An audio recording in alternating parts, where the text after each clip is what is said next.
With the assistance of people like Executive Director of the Lincolnville Museum, Regina Phillips, helping preserve Black history in the St. Augustine community. Well, it started 100 years ago as the first black high school for students in St. Johns County. About 10 years ago, the school was approved by the City Board's Education to be built, when before, Black children could only get as far as an 8th grade education within the city's limits. So it was, everybody was a product of the Excelsior. The name itself kind of speaks to equality and civil rights. They named it Excelsior. It didn't start out with that name. It started out as a colored school, number two.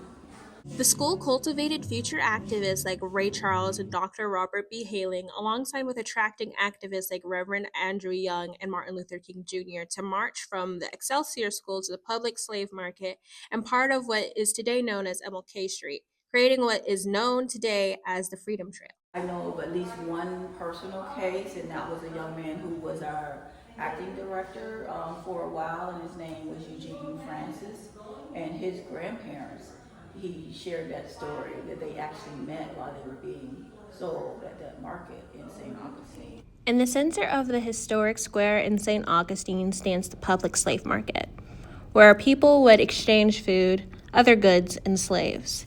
It stands as a physical reminder of slavery. Leaders and people of our nation, I believe that I was uttering. On these grounds is where multiple demonstrations were held, led by civil rights activists like Martin Luther King Jr. and Andrew Young. At these protests, at times it would involve physical violence and arrest. Meet the staff of Lincolnville Museum as they share their favorite parts and what places like this museum offer to the community. Volunteer Mike Konopacki and the Assistant Director Ava Smallwood. And so part of the fun of it is discovering the connections.